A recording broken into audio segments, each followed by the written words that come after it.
Welcome to Navigating Now, real talk for rocky times. A Pete the Planner CalmCast. Welcome, everyone. It is Peter Dunn, Pete the Planner, CEO of Your Moneyline, and this is Navigating Now every Tuesday and Thursday, 2 p.m. Eastern. We recap what has happened in the market since the last time we got together. We also talk about the developments in the economy and, of course, a small personal finance lesson for you to boot at the end of the episode. The reason we're doing this, hopefully, is quite clear. The economy is a little bit rocky, right? This year was fine. Starting at the very beginning of April, was just a month ago, as today is now May 1st. On April 2nd, things got really rocky. So we said, pull the alarm. Let's make sure people stay calm. CalmCast. On the CalmCast here. And so that's what we're doing. Now, before we go much further, who is joining us here today? Participants of Your Moneyline. That means if your company has Your Moneyline as an employee benefit, there's hundreds of thousands of you. This event's for you, and you can call us and you call your coach or go to certainly your account anytime you want. We can answer these questions for you more specifically. And it's for the general public too, just to show you what you're missing by not being with Your Moneyline. But anyway, today's topics: time in the market. Time in the market is the first topic. Of course, we're also going to talk about the Fed and then debt to income ratio. You hear it all the time. What does it really mean? It's one of those metrics that it feels like it's for other people to measure about you, but the reality is, don't gaslight yourself.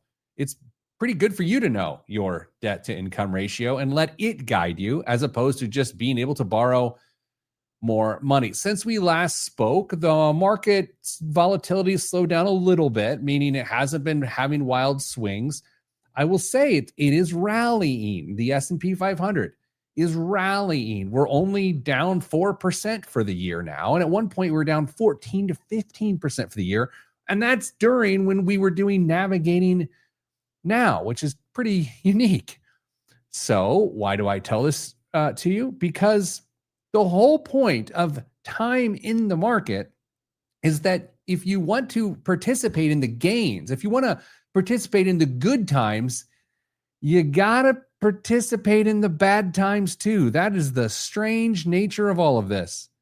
You have to be in the market during the bad times. And I know that's against every morsel of logic in your head. You're thinking, if times are bad, I don't want to be exposed to the bad. I feel you. I don't either. But by trying to avoid the bad, you unintentionally and almost every time avoid the good. I'll give you an example. If you miss just the 10 best single days in the market over the last 20 years, okay?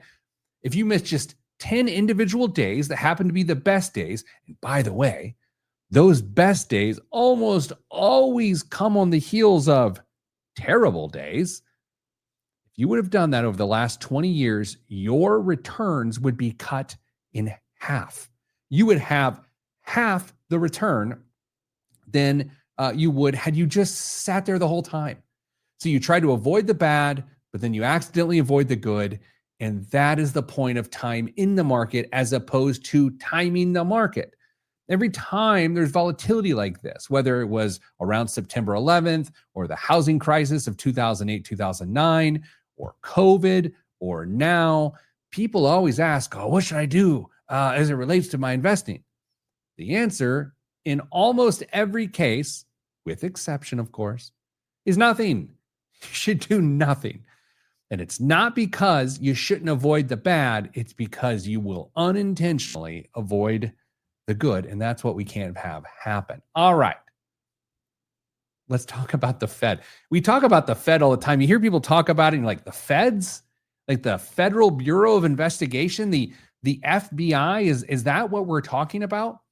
The Fed's job, the Federal Reserve Board, has a job. Their job is to keep inflation in check. Okay, so you and I have been subject to some pretty nasty inflation over the last few years. And it's the interest rate movements they made, increasing the interest rates, that helped bring in the inflation rate down, right? There's a lot of factors, but that is a major factor is increased interest rates brings the inflation rate down.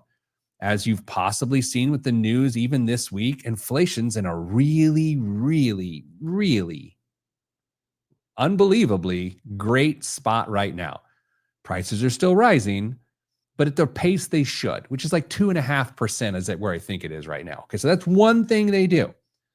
The second thing the Fed helps do with all of their tools and measures, which are strange and mysterious at times, is they try to get us at full employment. By us, I mean the American people, the economy. They want the right amount of jobs and the right amount of workers, and we all go off into glory together. And they have ways of stoking that or slowing it down. So that's their second measure. Their third responsibility is to keep the economy stable. They have to look at other factors, things like tariffs, things like the valuation of the US dollar compared to other currencies, and lots of other factors. And then they have to say, should we attempt to stabilize this? Again, we don't talk politics on the show, but we do talk like factual things that have happened. President Trump has asked the Fed to lower interest rates right now. And it's because the tariffs are likely to cause some level of inflation starting here in about a couple weeks, right? Within the next 2 weeks, arguably next Friday, is when you'll likely start to see prices rise a little bit because of the tariffs, because they will have been in effect. The container ships will have come over. And so President Trump wants the Fed to act now. The Fed is saying, we're not going to act now. We're keeping an eye on it. We may act later. And that is the role of the Fed. I will also note the Fed can be quite controversial depending on what you believe. So just know that, right? This is not a one-sided thing. Some people disagree with their role altogether and they think it is too powerful. Now, if you've ever gone to borrow money, you may have heard the term debt to income ratio. What it is, you should definitely calculate yours. I want you to think about all the payments you make towards debt in any given month. Okay, so it's credit cards, car loans, student loans, your mortgage. So add up that number, okay? And then just divide by your gross monthly household income. If you're an individual, you can just put it on yourself, right? So think about this. Let's say your household income is $6,000 a month, and you've got $2,000 a month of debt payments. Maybe that includes your mortgage, a car, and maybe a small car loan. That math, 2,000 divided by 6,000, even I know this on a Thursday, it's 33%, okay? Which means your debt to income ratio is stable. If you're under 36%, if your debt to income ratio is under 36%, you're stable.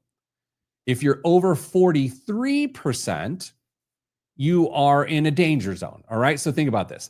37 to 42 isn't ideal, okay? If you're 37 to 42, it's like, rather you not, but just don't let it go up too much more. If you're up over 43, you're actually you're in a rough spot. You're in a danger zone, and you probably are feeling it more than you're seeing it. This is the interesting thing about debt to income ratio is you feel all of this happening. You just maybe haven't put a number or a name to it. But if you're at 43%, or God forbid, you're above 50%, you may not have known that, but man, you feel it. So I'm curious, once you run this, which you should, add up all of your debt payments over the course of a month, not the balance, but the payment, what you're paying on it, then divide by your gross monthly income. You want to be below 36%. All right, that is it for this episode this week. You can, of course, watch back episodes on YouTube and subscribe to the Pete the Planner podcast, and you can just listen to them as they come out. We are talking asset allocation, gross domestic product, and credit score on the next episode. Wow, how are we going to do that in 10 minutes? Asset allocation, GDP, and credit score. I'll give you a hint on GDP. We just learned that it went backwards in the first quarter, and backwards is not where you want a GDP to go. We'll explain why. We'll explain how your credit score is really calculated and why you should care. And of course, asset allocation, oddly misunderstood. That's it. I'm Pete. Subscribe, smash that like button, as the kids say. Thanks so much. We'll see you next time right here on the CalmCast. I'm Pete the Planner.